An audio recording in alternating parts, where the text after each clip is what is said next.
Friend, I'll tell you the truth. There are some things that I've been believing for more than 30 years without seeing clear results. I particularly remember a time when I was 17 years old, sitting in a service, and suddenly, it was like heaven opened, and God began to download information into my brain. He began to speak to me about my life and to prophesy concerning my future. I had to borrow a piece of paper and something to write with from the person beside me so that I could record the precious things God said to me on that day. Some of those things have come to pass, and some of them are still to come. But they still burn in my heart, and I fully believe that they will come. In the book of Hebrews, Paul was writing to a group of people who had been believing for the fulfillment of their faith for 20 years or more. That is a long time to wait, and it is therefore an example that we need to recognize. Sometimes you only see part of the manifestation of your God-given dreams, those things that God has spoken to you alone, and it takes a while before you see the promise come to pass in its entirety.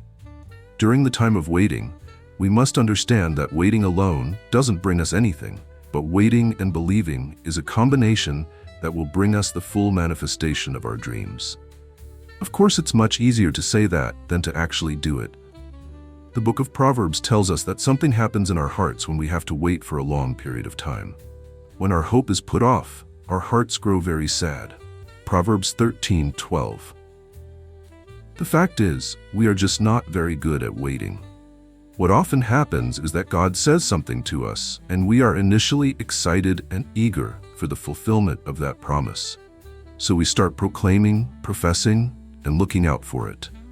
Over the years, we keep waiting, and it seems like nothing's happening. Another year passes, and we've told our spouses and probably our friends, but what we're believing for is still nowhere in sight. That is very often the moment when a spirit of discouragement comes against us. And when I talk about a spirit of discouragement, I'm not just talking about an attitude. No, I'm talking about a real spirit sent from the enemy who comes to speak to us to discourage us. The enemy begins whispering to us, "Why should you believe? You've waited. You've walked in holiness.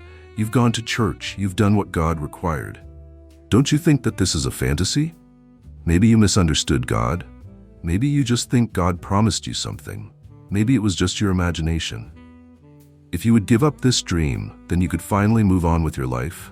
But as long as you keep waiting, you're stuck. Better to get rid of this dream and move on."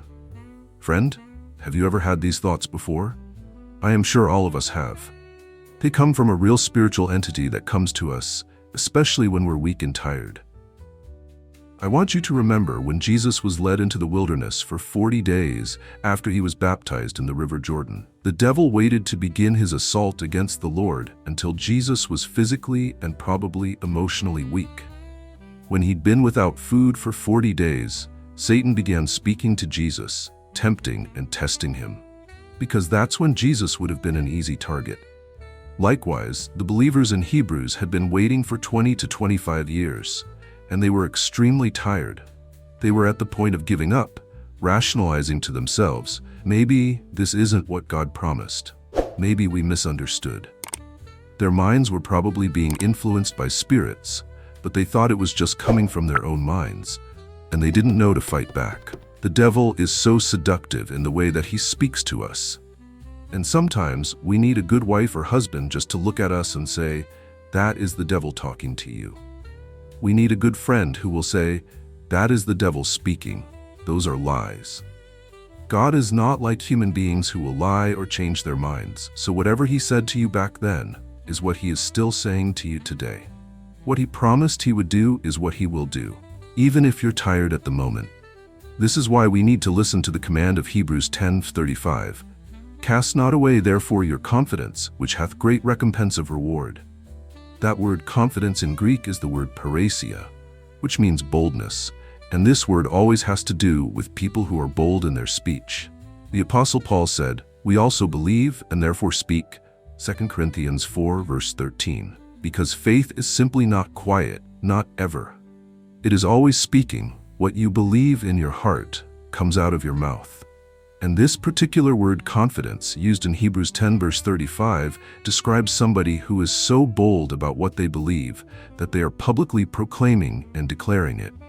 But this verse says, don't cast away your bold declaration. And it lets us know that the believers were about to throw that powerful, loud faith away. That exact phrase, cast away, is only used in one other place in the New Testament. It's used in Mark 10, where the Bible tells us about a blind man named Bartimaeus who was sitting by the road. As he was sitting there, he had some kind of a blanket wrapped around his leg.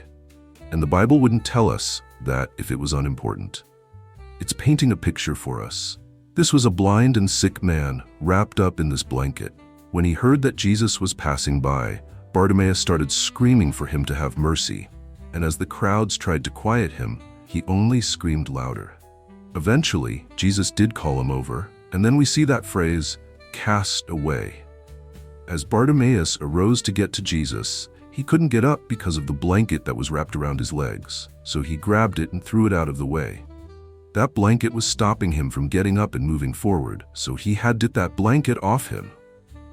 He grabbed it and he threw it out of the way, almost as if he was saying, get this thing off me. It's stopping me, so get it away from me. He cast it off himself. Returning to Hebrews 10:35, we see the exact same phrase for cast off, but in this case, it is casting off a good thing. These believers were thinking, how long am I going to sit here? My other friends have jobs and careers, they're making money, but where am I? I'm in the same place I've been for 20 years. Why in the world did I think I had a word from God? Think of all the opportunities I've passed in my life, jobs I could have had, places I could have gone, but I said no. Because I had this word from the Lord, I am so tired of this. They are tempted to say, forget it. I don't need this dream. I don't need this promise. Their temptation was to take their faith and throw it away, casting it from them like it was in the way. They were tempted to forget the words they received from the Lord and the promises they stood on for so long. And this is very often what happens to people. When they wait for a long time and get caught in a tired moment, the enemy seizes his opportunity and begins to say, it's never going to happen. If you just forget this word, at least you can move forward in life. That's the moment when people lose the battle of faith. And that's precisely why we need to have people around us who can say, you can do this. You are so gifted. Your dream is going to come to pass. We all need somebody that will build us up and support us in a difficult moment. Your reward is coming. Now look at what the rest of verse 35 says. Which hath great recompense of reward. Do you know what the Greek says? The Greek literally says payday is coming. It says, don't cast off your bold declaration because payday is on its way. And what a wonderful payday it is. It's when you wake up one day and your healing is in your body. It's when you wake up one day and you find out that you just got the promotion you've been believing for. That is the payday just around the corner, waiting for you if you just refuse to give up. In the very next verse we're told, for ye have need of patience, that after ye have done the will of God, ye might receive the promise. Hebrews 10 verse 36. This verse says that after you've done the will of God, you will receive the promise.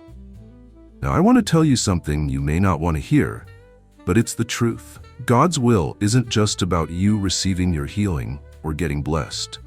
Part of it is about you being changed. All of us have characters that need adjustment and correction. And if God gave us everything without requiring our faith and endurance, we would be unchanged people. We would be unthankful people because we would just expect everything to happen, and we probably would end up being very self-consumed people. Waiting requires our faith, the crucifixion of the flesh, and the transformation of our mind. God will bless us and He will answer us, but we must participate in the transformation of our souls, and patience puts us in a position for that change. Sometimes, if God were to give our reward right away, we would just lose it because we weren't ready to know what to do with it yet, and He does not want that for us. So in the waiting period, we need to say, Lord, change me. Is there something in me that is hindering the manifestation of my promise?